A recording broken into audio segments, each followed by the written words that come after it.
How's it hanging, guys? It's your one and only Onyx Draco, and I wanted to talk about a little magical medication I've been taking since around 2022 or so. I would say I think I got the prescription of Finasteride in 2022, and there's a YouTuber who, funny enough, looks like Leon Kennedy from Resident Evil 9 named Hair Cafe. I'm only mentioning him specifically in this video because he's the reason I started taking a drug called finasteride to sort of keep the hair that I have, because I noticed I was losing hair in the back of my head and around my hairline around 2020 and 2021, which of course, that was a very stressful time in my life, which might have accelerated that, but that's a topic for another video. I wanted to talk about finasteride, but the topic of this video as well, which would be the strangest side effect of finasteride.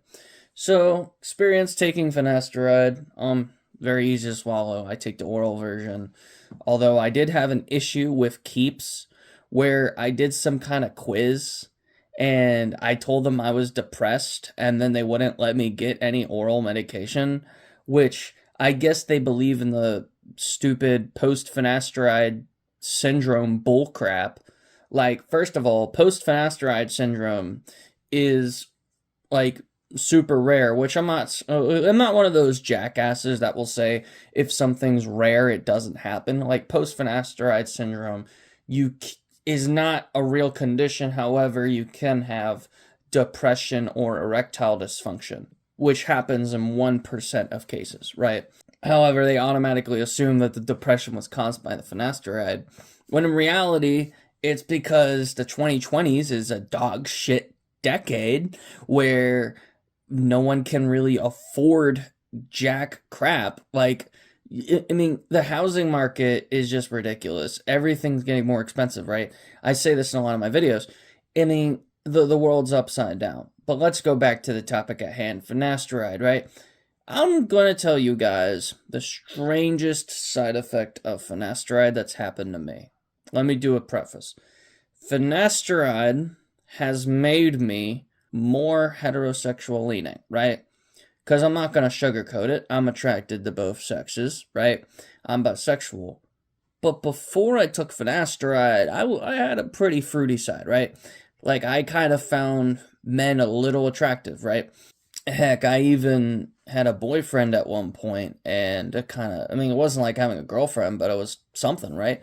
But I've noticed when I took finasteride, I lost attraction to him very quickly. It's also because he was pretty toxic as well. That could have been it.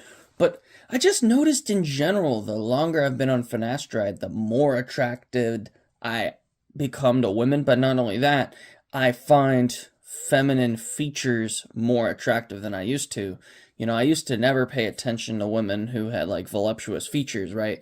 Or like wide hips or anything like that. But now it's like something that drives me crazy, right? And before finasteride, I didn't care about all that. I just cared if someone looked pretty or if someone looked good. I think there should definitely be studies on whether finasteride can affect the sexual orientation of a person. And I know that conversion therapists will probably attempt to use finasteride.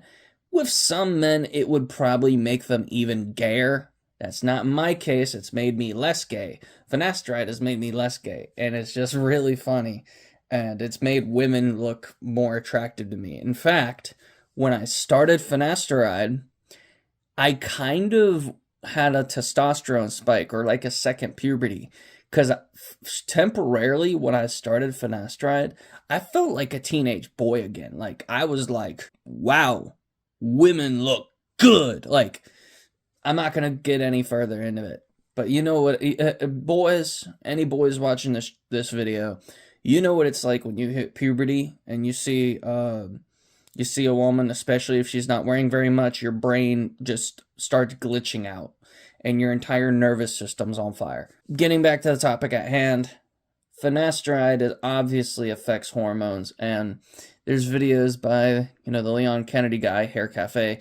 He talks about how finasteride might increase testosterone because it like blocks this enzyme that turns testosterone into DHT, which is a very fascinating subject.